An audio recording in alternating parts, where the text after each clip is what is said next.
Welcome to Journeys of Empowerment. I'm 𝗵𝗽𝗀𝗀 𝗙𝗲𝗏. This is a space for slowing down and paying attention to what is changing beneath the surface.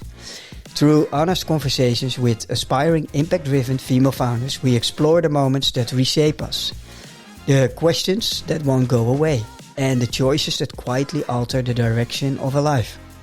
Sometimes the path that once felt right begins to feel a little too small, and something quieter but more honest asks to be trusted. These conversations live in that space. What if some of the things we've learned to accept as normal are actually the very things asking to be questioned? In this second Rebellious Female Founder Perspective, I sat down with Kasia Pokrop, founder of 𝗵𝗽𝗽𝗲𝗄𝗏 Health and someone whose lived experience has turned into quiet refusal to accept that women's health should remain an afterthought. What we explored wasn't really about hormones or healthcare. It was about what happens when you stop waiting for the system to catch up. We talked about motherhood, the startup world, and the moments that makes you realize that if the people who see the gaps stay silent, those gaps may never close. We also explored why women's health is still treated as a niche issue. Who gets a seat at the table when decisions and investments are made, and how real change often begins when ordinary people deciding they won't look anywhere away. At this point, Kasia puts it simple. If women like me don't do something about it, nothing is ever going to happen. And this one stayed with me. You don't need to have ovaries to care about women's health. Say what? You don't need to have ovaries to care about women's health. Maybe that's what this conversation is really about. Not just changing a system, but changing the quiet assumptions we've all learned to live with. Let's go. Welcome, Kasia. Hey, thank you for having me here. Yes, for the second time. Always happy to be back. Yeah, lucky you're here. Hey, and this is the second bi-monthly episode of the Rebellious Female Founder Perspective. Are you ready? Always ready. Always ready. Born ready, right? No pressure. No pressure. Hey, before we dive in, the guiding questions for today to go through are three questions. The first one is, what is the change you would love to see in corporate space? All right. And then we will move to three simple layers. What are you seeing in your field today that others may overlook or accept? What you believe is missing or misaligned beneath the surface? What change you feel called to stand for, and what it would take to move towards it? It's not literally been asked. We guide each other based upon our previous call, and but it's a sort of navigation to three layers, and see if we can steer the rebel in you today. And to do that, I would love to get you back in the mindset of 2022 at 𝗵𝗲𝗃𝗲𝗃. Take us back, and you came home and asked, what the hell am I doing here? What happened in that room? But before we start, maybe also, why were you in that room? And then what happened? I got into, it's a strong start, so thanks for that. I got into 𝗵𝗲𝗃𝗲𝗃 cohort, which was over the summer. Friends recommended, she knew what I was doing, what I was busy with, and she said like, hey, you have to try it. You have a good product, you've been doing so much, it's a perfect place for you. And it was a friend who also went through that. She got a funding with them. So I felt like, well, like, why not? Let's try it, right? Like, I had zero reasons not to go, so if that happens, usually I go. So I was in that room, and indeed it was 90% men and like a few women here and there. I think I was the only mother. like the average age was about like 25, maybe 28 or so, like definitely not much above 30. I was like approaching my 40, matter of two. And they all were talking about blockchain and crypto and artificial intelligence. And I was like, what the fuck am I doing here? As Mira, like, why did you send me here?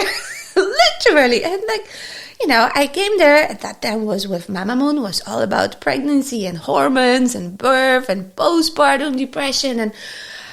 And I got home and I spoke to my husband, like, literally, like, Robin, like, what the fuck is crypto?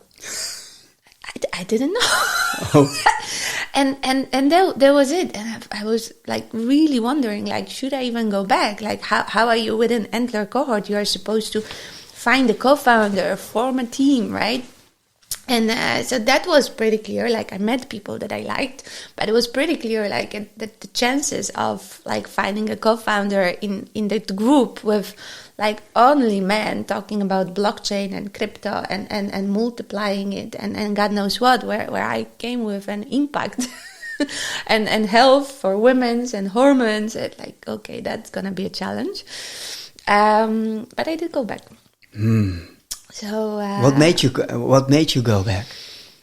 Well, I realized that in this room there are also people, those are places, that program which defines where the money will flow, where the impact will go, where the focus will go when it comes to innovation, the next steps. And I thought, like, if I'm not there, where I already have 2 kids, right? I was not planning to go for another little one. So it kind of like, I had my experience. I spent my time in corporate before I had my network. I kind of was settled to, it was still intense. I mean, the kids were still small, but I was kind of like seeing that light at the end of the tunnel in my private life that could combine also the professional. If I don't go back, if women like me, if they don't go back to those places, then those places miss women representation of the topics that are important to us, which is health, which is impact, which is, whatever it is that is driving us. But if we are not in those rooms, then that voice is not being heard. And yeah, then we will only hear about blockchain and crypto left and right. So so that was the reason why I got back. Then you got back. And how did it work out? Well, it was a journey. It was intense. I actually found a co-founder outside, so I got her in. We went through the program. It was within the program. It is a good program. You have to, let's say, like, you have to give it to it. And we got guidance as well, and they accepted us as a team, they accepted us as a topic, they helped us to fine-tune the product as well. And then you pitch from every week, and you either kind of like every week you pitch, you either go through, you are out. It was the final pitches, we were there. So in this sense, let's say we managed to fine-tune the product. It was a hell of a learning. For someone like myself who had like zero contact with startup world whatsoever. And I remember myself thinking later, like, would I do it again? And because it was intense. It was over the summer. I was in Poland. I was flying kind of in and out. So Alina at that time, she had a 12 weeks old baby at home. Oh, wow. So it was also quite intense on her as well. But yeah, I would do it again with like not even thinking, with a blink of an eye, because hell of a learning, and also showing you maybe things which I haven't seen before. So like first time founder, so who can blame you, right? Yeah. It's a steep learning curve. Yeah. And even if you're a second time founder, we still are in the learning stage and phase, right? And is there a sort of 1 or 2 biggest learnings for you about yourself, for instance, in that program? Well, I've learned that to put my pride in a pocket. What do you mean by pride? Well, if you are a female founder, if you are setting up for venture focusing on women's health, and you hear that the product that is essentially my third baby, right? You can take it personal. You hear things that, hey, this is a niche product. I mean, it's a product for like 50% of population, but it's a niche product. Or you hear things that, you should mail up when you're pitching. You kind of have to put it aside and not focus on that and focus on what actually brings value. So that was for me, in a sense, like, okay, I'm not going to just sit here and like cry because you don't like this and that. Actually, the feedback that you gave me here, it's brilliant, and I will focus on that. So that was, because the end goal that I put in front of myself was to make that venture happen, is to bring that product to the market. And if you stay there, if you just gonna, be sad because somebody said something which is not nice, did I like it? No, I didn't, but you kind of have to move on. So that was... it's often easier said than done, huh? Yeah.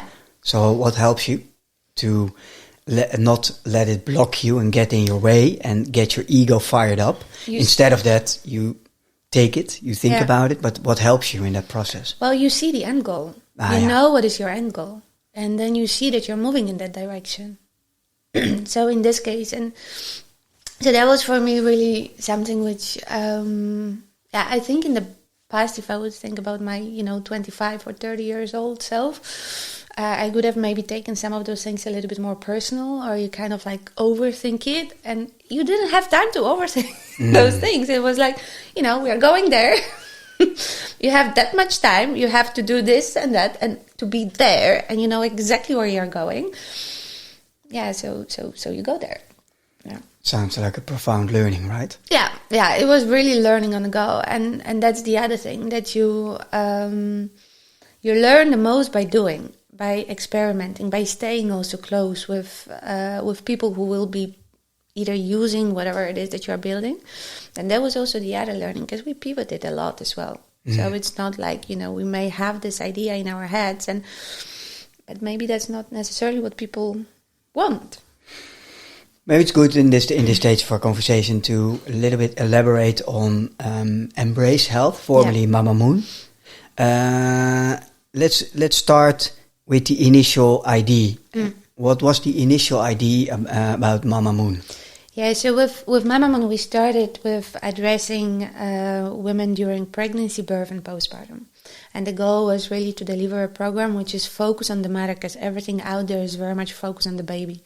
So it is it's just like that. Everybody cares about the health of the baby, how the baby is growing, and there's very little attention to the mom, to the health, to whether it's physical or mental. And as a result, 20% of women nowadays, they experience postpartum depression. This is what we know. And so that was, let's say, the goal was to minimize the risks of birth trauma, which is like one of the biggest causes for postpartum depression, so that we can also minimize that, the mental health, so that women simply feel healthier. And that was the idea. We designed the program more for B2C initially. And that was another learning that, well, it is busy in that space in the end. So we looked at, okay, we already have a product. Where can we bring it to add value? There was one way to go, either hospitals, because we can, let's say, if women are healthier, we are minimizing the risk of interventions. We are minimizing the risk of whether emergency C-sections, because somebody has a better birth, right? But then you need to go medical, and that's also costly. And then we look at the organizations, at the companies. So having, let's say, the network before with some of the HR colleagues, and then learning, oh yeah, indeed, we do invest so much in having more and more women in the management positions, in the key roles. But then they become moms and they don't come back to the initial roles.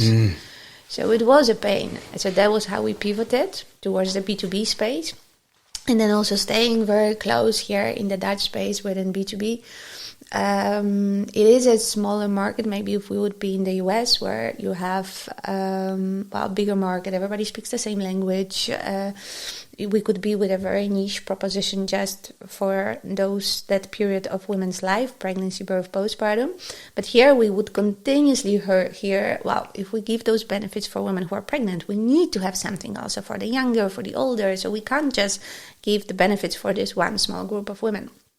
And that was where we started, actually, with the network of experts that work with us closely. Yes, they also work with women who are pregnant, but they also work with women who go through perimenopause or menopause. They work with women with PMS, PMDD, PCOS issues, or now PMOS. So it's we started delivering those sessions in the companies, which were on the broader women's health, hormonal health at work, or sometimes also very specific, like perimenopause, menopause, linking it to work, to the benefit. And that's where the name of Mamamoon didn't fit anymore, because not every woman is a mom, not every woman wants to be a mom or can be a mom, became a trigger. So that's where we also moved to Embrace Health, making it as an umbrella for the 3 M's, menstruation, motherhood, and menopause. So it was really a journey. It was really a journey of staying close with women that we had in our network, and also organizations that we would either work with or have those conversations with, to be able to address women's health at a broader scale. And let's say in the background, we are also busy with digital tools for the menopause as well.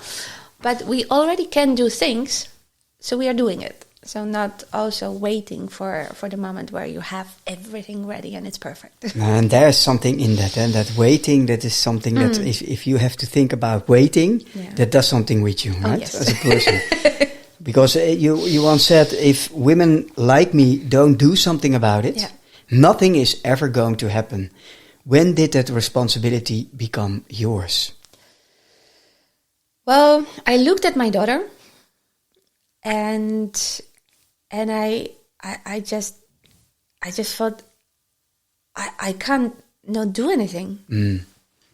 I mean, it's the part of it. I can't fix everything, but there's a lot that I can do, and I do feel that all of us, there is a lot that we can do. It doesn't have to be fixed by the system. So, when I was a kid, and if something was off, I would go to my mom, and she's like, "Oh, don't worry, it's normal." And in a way, it gives you a little bit of like, okay, she says it's normal, so I have nothing to worry about. But it doesn't mean that the pain goes away or the discomfort goes away. Just knowing it's normal, like you still have that pain, you still have that discomfort. So that's where I thought, I can do better with Lily. And if I can do better with her, probably the girls who are with her in the class, they could use that care as well. So that's a little bit where, you can do it. Even just by conversation, just by influencing the circle around you, we can do a lot. And that's why I don't want to wait. The so-called ripple effect, right? Yeah, absolutely. And it works. You've been experiencing it as well, but we've had so many people who became sort of part of that community, that movement around Embrace, where we bring the women's health awareness in the spotlight, whether by sessions that we organize ourselves, whether it's part of the bigger conference or so. And they come back, they bring others, they talk about it. It's beautiful. It's really beautiful. Because that really feels like a wave. Yeah. It is, and I'm witnessing it. The first time was 15 women, and now we're approximately around 100, and a healthier mix. It's becoming a little bit more healthier mix when it comes to also men. So to all men ally. Please come to the 24th, but we will come there in this conversation. And what are you seeing in women's health today that many people simply accept, but you refuse to accept? What is the status quo? What is a sort of big accepted problem that you refuse to accept? Well, it starts with that sentence, "This is normal." So it starts with us feeling off, going to the house arts, to the GP, and then hearing this is normal, stay home, take paracetamol. And that can be for different reasons, right? For some women, this is around PMS, so around menstrual health. For some women, it's a bit more deeper, going into PMDD. There's a huge disconnect where I see around perimenopause and menopause. It's huge. We had so many women that they would be either diagnosed with burnout or depression, put on antidepressants, and only in the sessions like our session or similar session somewhere else, but we had those women in our sessions that they would learn from listening to the others, listening to the experts, to people asking questions, sharing stories. They would learn about symptoms of perimenopause, for example, which right now can start as early as 35. And when it starts, it's not the hot flashes that we see in the movies, it's the cognitive changes. So it's forgetting the words, it's the brain fog, it's anxiety, suddenly things become bigger. It's actually, it looks like depression, but it's actually hormonal changes. And one of the reasons why they are put in this burnout box or depression box is also that the medical system has not yet been taught mandatory about the symptoms of the perimenopause or menopause. And those are the stories that I also repeatedly hear even from GPs here in the Netherlands. It was only a year ago when I was sitting in the event, and then the GP, she basically said, until I was going through the perimenopause myself, I would send every woman who would come to me asking, maybe this is it. I would tell her, sorry, but you still have a period. Cannot be it. And with a different treatment. So there is that gap, which on one hand, it does need to happen also from the healthcare professionals, but it will happen faster if we start asking for it. If we don't accept that this is normal, if we ask the right questions, if we go prepared for those meetings, if we share, if we know, for example, that there is a scale of, I believe it's 21 questions, and if you score 12 out of those 21, you have to be checked for the symptoms of perimenopause and menopause, but you have to know about it. And but for instance, where are those 12 questions? Where can we find? Where can you can look it up online even. So it's really like I work closely with Dr. Dio. Yes. And she's a medical doctor, trained, practicing in the UK, based here in the Netherlands. So UK is like 3-4 years ahead of us, and that's kind of normal when it comes to those topics. Why do you think that is? Next year, 2027, in the UK, they're going to introduce obligatory for companies, for example. Yeah. There's going to be obligatory policy for menopause. So every company with 250 employees or more needs to have an active policy about the menopause in the workplace. So we are not there yet. No. And that's just one of the examples. So it's if you look also, let's say, at the incubators, at the NHS, at let's say the funding that goes there, the angel funding is also differently set up, much more easier to become an angel investor in the UK rather than here, safer, let's say. So they are simply ahead. So we look at them and try to bring also those sparkles in everything we do. Mm-hmm. And if you had to point, well, let's say the biggest misalignment, where would you point first? Research, education, healthcare, or leadership? Can I do all of them? Well, you can start with maybe, is there a clear number one? Well, it starts with lack of money in research, right? But where is this lack of money? It's all like a chain. So there is no money going into the research of women's health. That means that many doctors, even if they would wish to give us diagnosis or treatment, sometimes they can't because there's not enough research to actually say this will help you, or this will help you, or that will not help you, right? Now, the question is like, okay, so how do we get this money into research? And you have that whole leadership bit. as well, right? So it needs to be also mandated that this money should go there. And there is also that part of education, whether it's education on the side of the healthcare professionals, for example, catching up with the symptoms of perimenopause and menopause and stop putting us in a box of a burnout and depression and rather testing for what it can be. But it's also education at school, right? Or which age do you believe would be appropriate appropriate to start with? Well, so my daughter, she is now group 6. Group 6, yeah. Right? She's 9, she's going to turn 10. And in her class, so she came to me last week, hey, mama, there's a girl, she already had period. So it can be as early as 9 years old. And then you would wish that those girls, that they, whatever we do at homes, then they get it from home. But you would also wish that some of those topics, they are not just as, because she did tell me we had the boys were asked to step out of the class and then the girls stayed with the teacher so that the teacher can explain to us what was actually happening. And that already says I didn't want to say anything, but I was like, okay, so first of all, it was like it happened. So then you have it happened, hence we treat it. And then at the same time, because you don't really have it structurally planned, right? The instinct tells you, because it's the first time that those girls will hear about it, then maybe they will indeed feel safer if they are with themselves. But then what happens with the boys?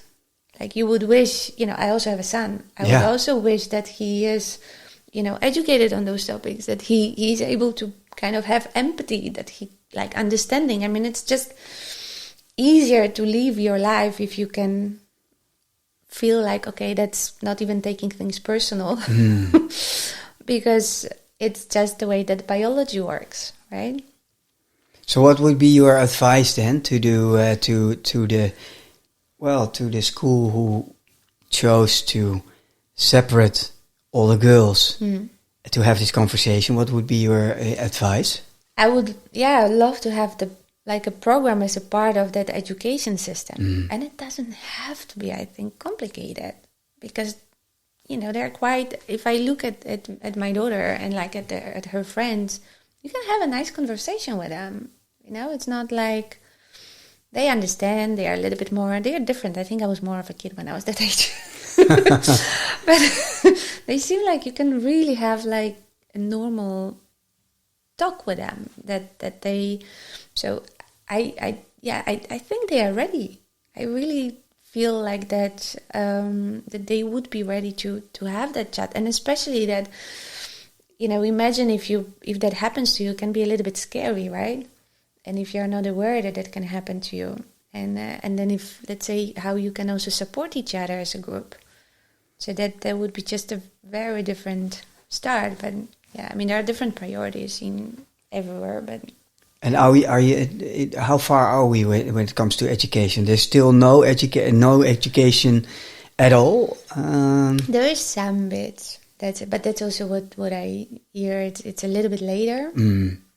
And then also, let's say, so the middle school. That's where it starts a little bit more. But let's say in the primary school, there's not much. So, or a little bit later. Again, it's all moving. I don't think that in the past group 6, anybody would think that, kids of the age of 9 gets periods. No. That should be part of that education, right? Because that's really kids. But the biology is changing, and then you would also think okay, it is happening. So maybe we should also look at the program that we have now, and maybe we could think of adapting it also a little bit earlier. Is the biology changing? It is. It's the same as with, so it used to be, for example, menopause is that year when we stop having period, right? And then the 10 years before is it's like a shit show of all sorts of symptoms, which is called perimenopause. And that used to be, let's say, 55. You stop having period, and then so 45 to 55. That this is your fun, the messy, the fun years, the fun years. The fun years. And now it can be as early as, let's say from 35 to 45. So it is shift. And the period is an example as well, because it used to be maybe it was like 15, 13, 12 years. 9 years. It's early, but it's not so uncommon. No. Let's bring it to the workplace. Yay. What do you think organizations still fundamentally misunderstand about women's health? Well, that they can actually do something about it. Something about what? About women's health, about addressing it. The topics I often hear is like, am I in a position? I'm an employer. I'm a manager. Like, am I in a position to talk about hormones or postpartum or perimenopause or menopause? Shouldn't be something that women decide to have their own treatments, like that they don't feel that we are kind of like putting something on them or phrasing it. And I get it, I understand it, but luckily we now have more data, so that we also know how that impacts our lives, but also our work. And that came also with the reports done last year by TNO. So the 80% of women being impacted by hormonal health in a negative way at work, 1 in 3 hiding it. They put a number on it, how much could be saved if we actually address those gaps, because a lot of it is now seen in absenteeism, in sick leave. So it is a little bit sad that you need to have those numbers out there to see it as women are taking twice as many sick leave days as men in the Netherlands. It's a fact that was all over the news also in March. It's a little bit sad that you have to see that in order to start acting. But you know what? Again, pride in the pocket. We work with it. So yes, that the very first comment we often get, we've never done anything like that. We don't know how that will be taken. They also feel like this is just for women, so we can't do something which is just for women, right? Because we also have men in the conversation, like in the company, which is another misunderstanding. Because if you have both men and women in the same room talking about women's health, I had a beautiful session. It was actually, I was a speaker at one of someone's event, and then the guy came to me after. Never met him before. He said, like, Kasia, I need to go home now, but I couldn't leave without telling you opened my eyes. Thank you for that. So, I stood there and I was like, shit. He's like, and we had a conversation later on, because we had a call after that. I really want to understand what is it that struck him so much. And he's like, I started understanding also the differences for myself in my personal life, but also with my colleagues. I really think that what you are doing, everybody should hear it, should know it. So that's the impact is huge, but you have to make that first step. You have to open the doors and to start the conversation. That's where it starts. As a sort of conversation starter within the company? Yeah. And it's people start. So the feedback we are getting is that even in the companies where you have healthcare professionals or organizations, even in the companies where you have highly educated men and women who already feel like, I feel like I live a healthy life, they all come back with, I didn't know that. I didn't know that, or I've learned that, or like, I can actually, if I just switch those things, then I can feel better, I can feel healthier, or they become aware, like, oh shoot, we had this person in the team, and there was like now that I think back, probably she was going through this perimenopause, menopause, and if we would know, then we could have treated her better. So that is taking the taboo away, or we heard it so many times, sort of either in the feedback or I'm so glad that my company is not treating this topic as a taboo. I'm so happy that we can just talk openly about it, that it's not I don't have to hide it. That I feel safe to go and have a conversation about it at the coffee table or at the lunch or with my manager openly without having to pretend that I feel great when I don't. So that's, it's not to create excuses. It's to create understanding, because if there is a moment where you feel, let's say, lower on your energy, we are made in a way that, there are maybe a few days where you are lower, where you're a little bit more quiet, but then, in few other days in a cycle, then you are like full on. Fired up.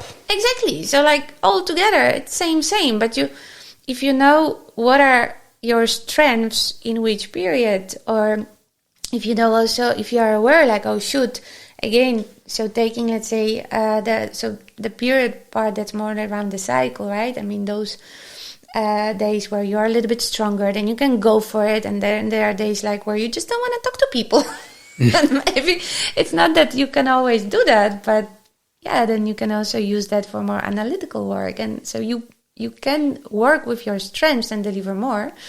With perimenopause and menopause, it's a bit more... women often get lost because they don't recognize themselves, because they feel the symptoms, which it's not me. It's and it's scary, because suddenly you can't remember things, or you start sentence, you don't know where you're going with it. You wake up and you're anxious, and things that before were easy are harder. You can't sleep, which also doesn't help. So all of those things, if you are aware again that those might be the symptoms of perimenopause, you have it tested, there are treatments for it. But it all starts with that awareness, and treatments doesn't have to be always medication, can also be changing lifestyle. But there's just lack for sure. I vividly remember I think that was the last Women's Health event in March, when I joined the round table of Sharon Asher. Oh, yeah. And that was a crash course on steroids. I learned so much about all things we think we know something about, and then all of a sudden how our own body responds to caffeine, for instance, or whatever. And it's all about awareness. Yeah, and exactly. Like, if you know, then fine. If you take a decision which may result in your body reacting in a certain way, but you're aware of it. You're kind of like, I know it, and I'm ready to live with the consequences, but I know it, and I know it's like normal. It's not something off. It's something that I created, maybe, in a good or in a bad way, right? But you have to be aware of it, and that awareness piece is which is still quite often missing. So, Kasia, while we're progressing through our conversation, something, and you know me a little, I love to sometimes ask also a little bit the blunt questions. But you had a beautiful corporate career, at a beautiful corporate company, and yet you choose the path of becoming a founder and entering the bumpy road of startup life. In the women's health space. Why do you care? Well, it's a good question. I think life would have been easier if I could, just take holidays when I want to. And being able to switch off if I have to switch off, and not having to think about how to go from like 1 month to another to make sure that this company is kind of covered, and not being always having people that you can delegate, that you are not always the default one. It would have been easier. Not selling now the startup life, huh?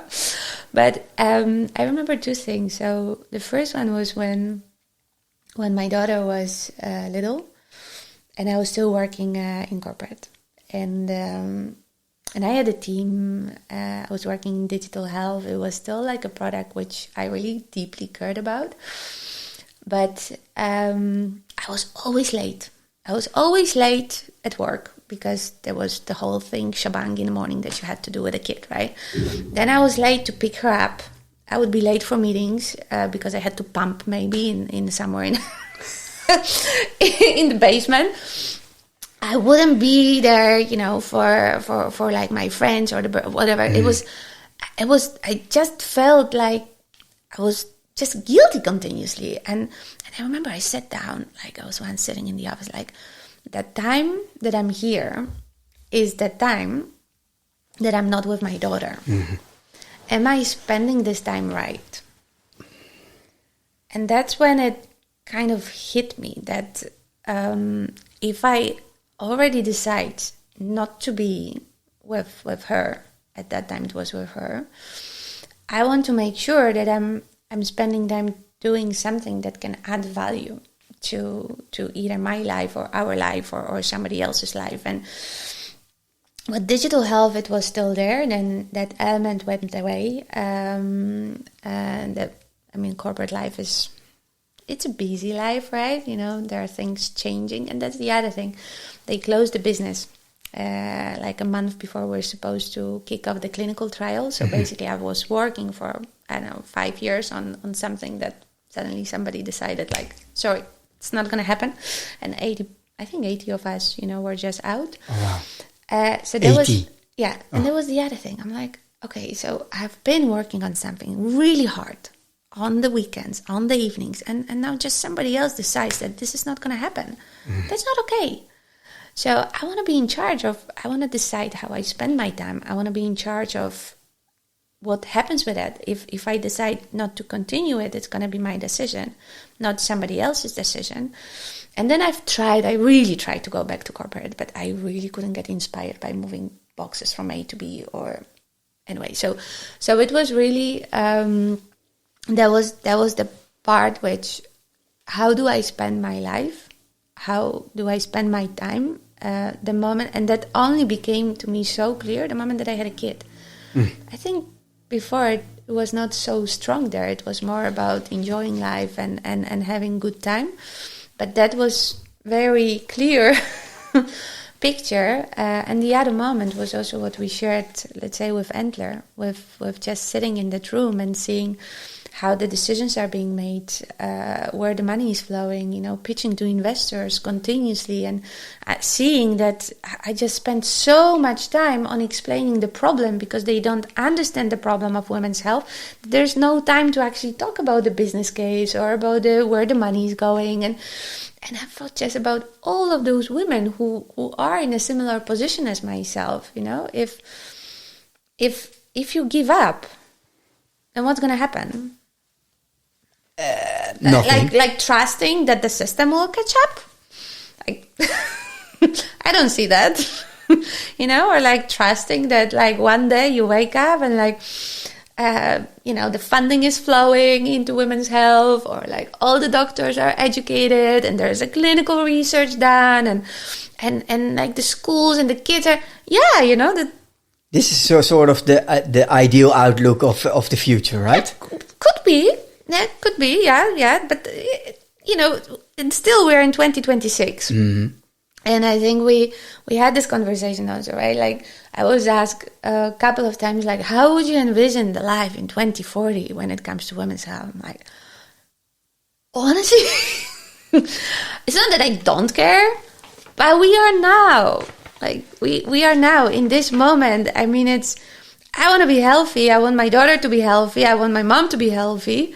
I want to also understand, like, why certain things happen in my life. I think I told you before, like, when my daughter was born, I lost my contact with my mom. Mm. Only 2 years later, realized that when I was going through the whole postpartum, hormonal changes, name it, she was, like, in the midst of perimenopause and menopause. Mm. So it was like, if we would have known, like, we probably would have been nicer to each other.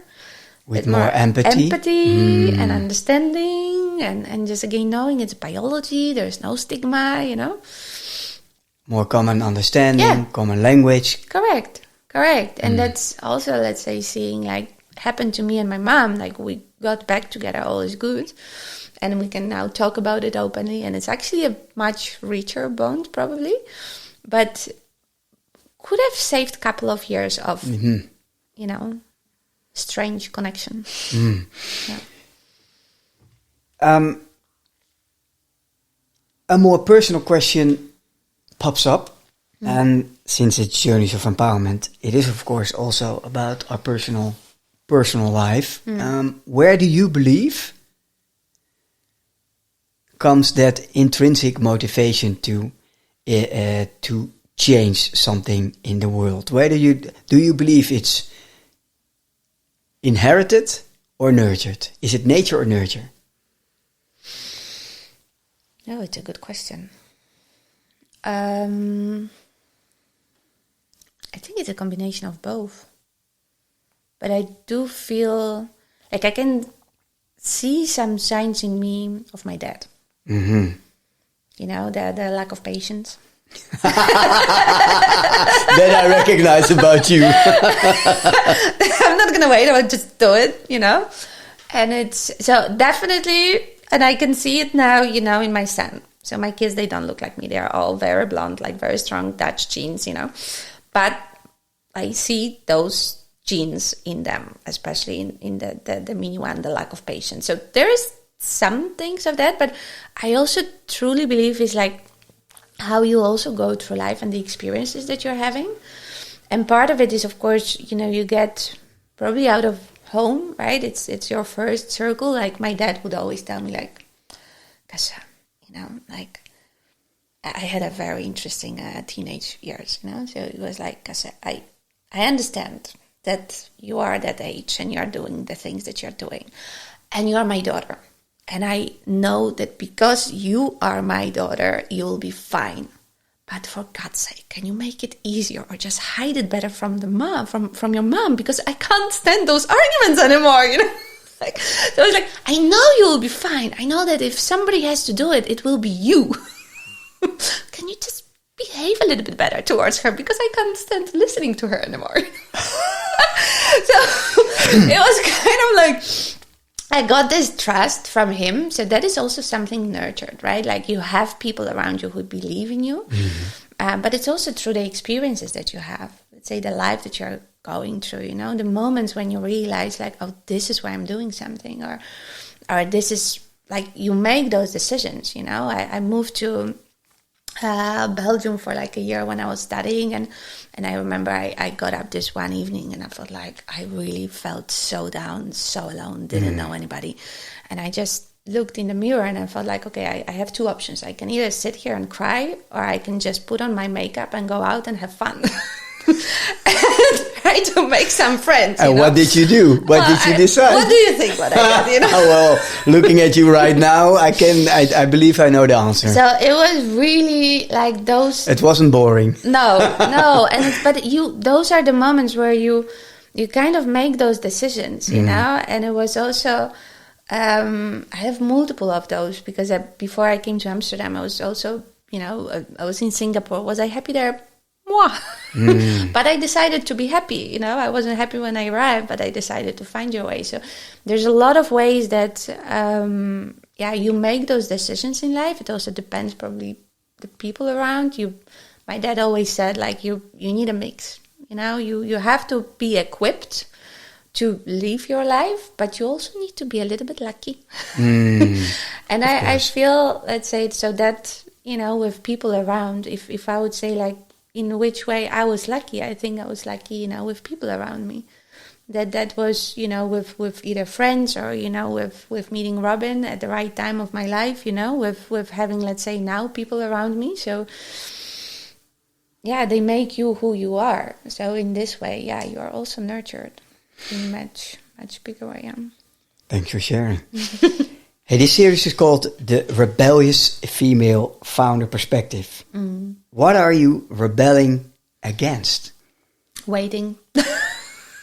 accepting the norm, accepting the sentence, this is normal. And then living with discomforts, with pain, with the fact that something will take time to be fixed for where was I? Where I saw it? Was it 123 years that I think I... Yeah. What the hell? It will take here. 120 with this with the speed of now. Yeah. It will take 123 years to... and what was it about? I think it was equity, like proper equity. Yeah. The equity, yeah. And it's between men and women. But it was, I'm not going to be here. My daughter is not going to be here. Like, and is it okay? No. And so it's really,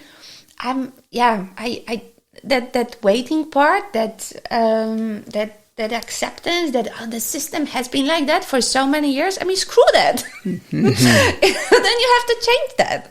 I mean, we change, the biology is changing, then, and that's the thing. That's why I feel like the companies, the organizations, they are empowered to change those things quicker, because I understand that it takes time to change the policies in the country or in European Union or whatever.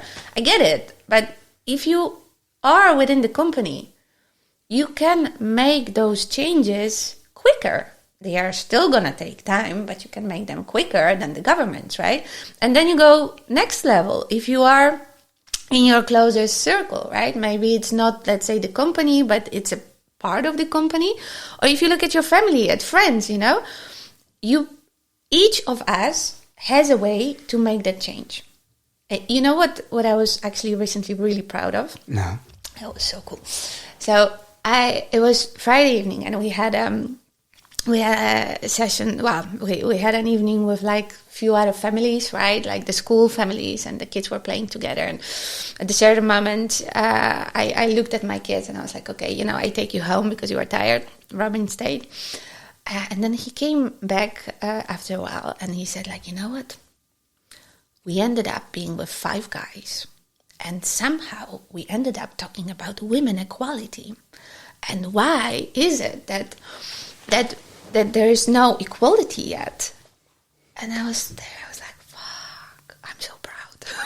I was really like, I wish I was there in that room, of course, right? Like being like, probably I would have to very catch every word I say, because it's, and I was also like, here, like you work on yourself so much to be this like patient, and like all the breathing exercises to kind of calm yourself down. And there are some topics where it just doesn't work. But I was really proud. Those were like, 5 guys, Friday evening. They could have talked about anything, and each of them, they have a nice, whether jobs or they work with organizations, right? So they can, that's where it starts. Yeah, this is the ripple effect. Yeah. So, yeah, some of us, we don't need to lead the companies or the governments or whatever. No. We all can be part of that change. Change the system within the system. Exactly.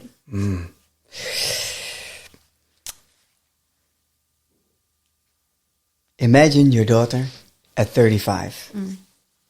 What do you hope healthcare and society look like for her? Well, I hope that... I actually really hope that by that time we don't even talk so much about the women's health or the men's health, but it's really the personalized health as well. I really hope that she went through those years with understanding what's happening in her body and why, and understanding, let's say, which part is, let's say, the biology, how the biology is impacting the mental health, so that she doesn't find herself feeling a little bit off, like many of us do, because you don't recognize yourself one day from another, and just being more observer, because you know that this is how it goes, and also you know how to influence it to feel better. And that comes also with knowledge, but it's not just the knowledge for her, it's really the knowledge for the society. So also, because you need that empathy, you need that understanding, and whether it's within, again, like your close circles of your relationships, but also within working relationships, right? So that it's that you get the most out of each other, rather than being punished because there's some days which are a little bit not so great.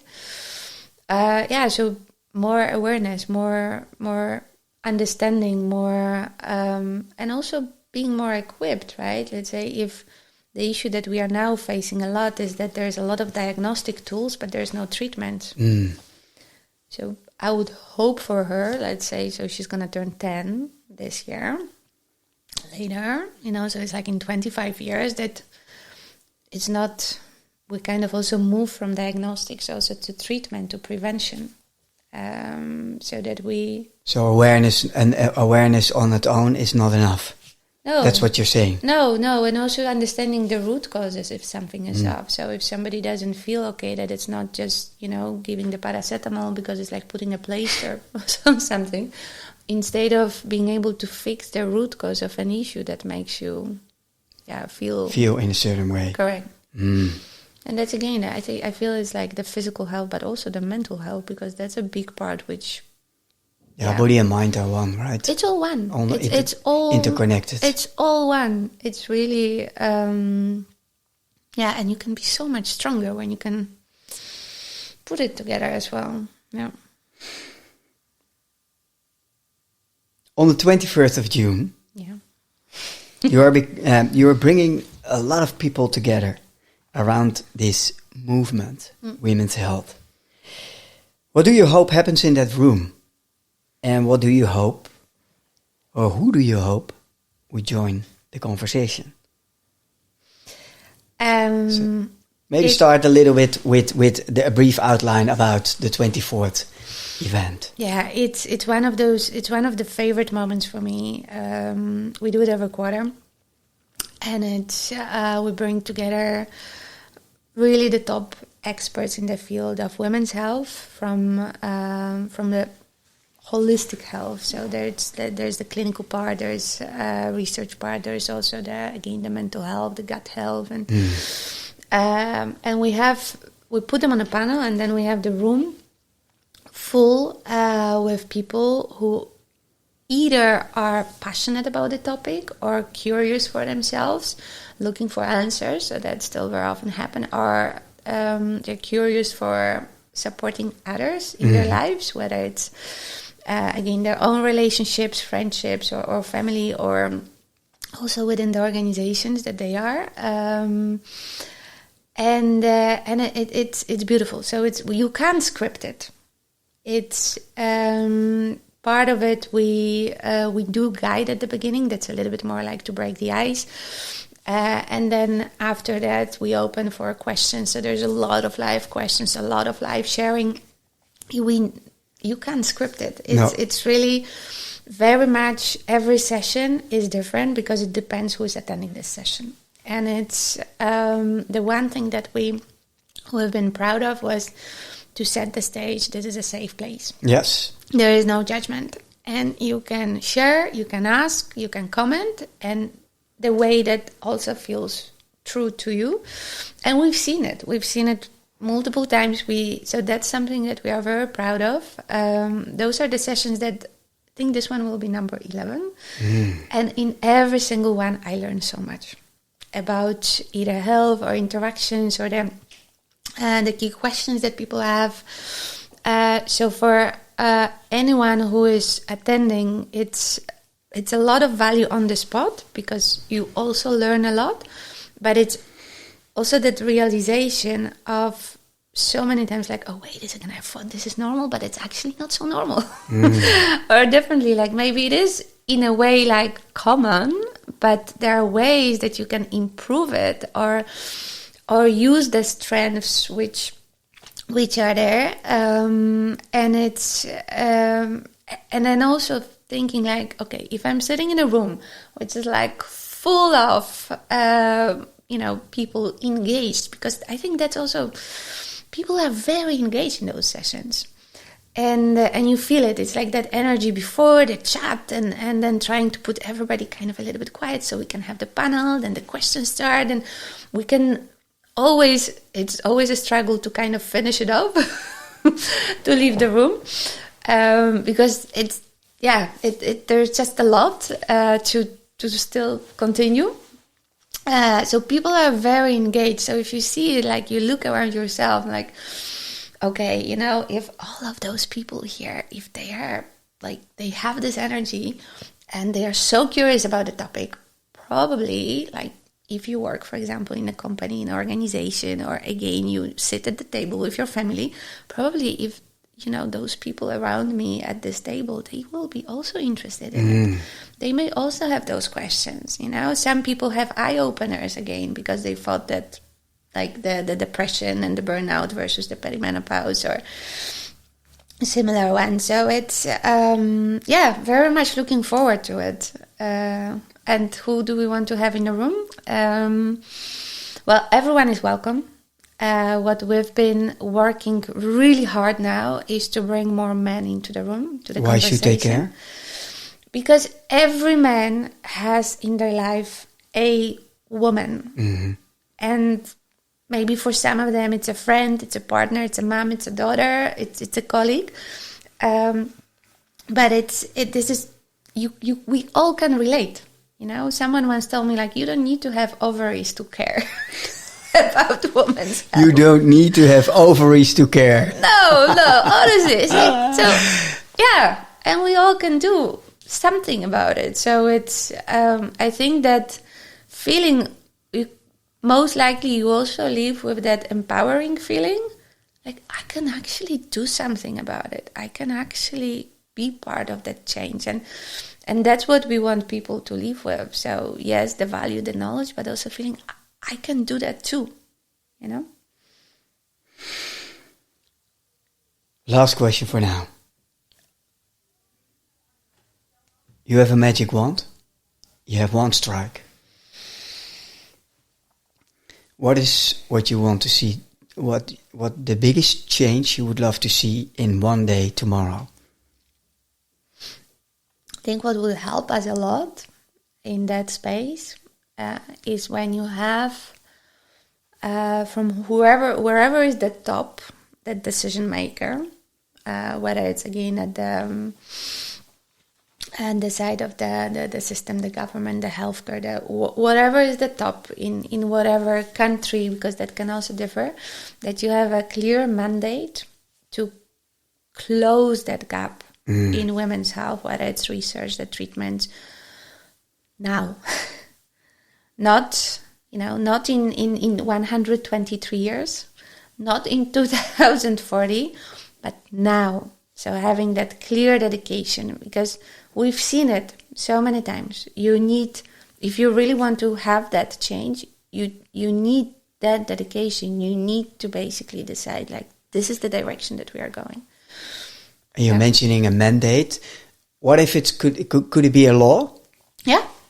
An enforcing law? Yeah. Yeah. I mean, again, it's like, yes, that the example, for example, of the menopause from 2027 in the UK. That is, we see it as well now. The companies are way more interested in anything around menopause because, so UK is giving an example from, next year, every company, 250 employees and above, needs to have a policy about menopause. Yeah, so sometimes it's a law, yes. Last words from your side. An invitation to anyone who's listening for the 24th. Stage is yours. Thank you. Well, I've just come, just join, be part of it, and it's observe and let it sink, and then come by and let me know how you experience that, because it's some things you just have to do. It's not about listening or reading or watching. You just have to do, and that part is one of those things. You have to feel it. So we will leave the link in the show notes. And thank you, Kasia, for today. Thank you so much. It was fun. Thank you for spending this time with us. Perhaps something from this conversation is still settling. A perspective, a feeling, or a question that arrived without asking permission. That's often how meaningful change begins. Stories have a way of traveling beyond the moment they are told, finding their way into conversations. decisions and chapters still unfolding. If someone comes to mind whose path feels emotion, pass this episode on. And if the desire for more clarity, direction and alignment has been quietly growing in the background, there's a space called the Clarity Intensified track, an open door for those moments when reflection starts asking to become movement. Until next time, take this with you gently and see what stays with you.